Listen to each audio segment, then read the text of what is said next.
నామమే అమృతం శ్రీరామ కీర్తనం సుకృతం ఈ రామచంద్రుడే లోక రక్షయని అంతరాత్మ పలికే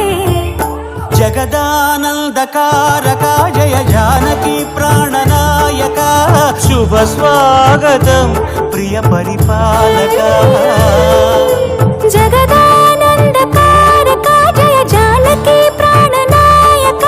శుభ స్వాగతం ప్రియ పరిపాలక మంగళకరమౌ నీరాక ధర్మానికి వేదిక అవుగాక మా జీవనమేక పావనమౌగాక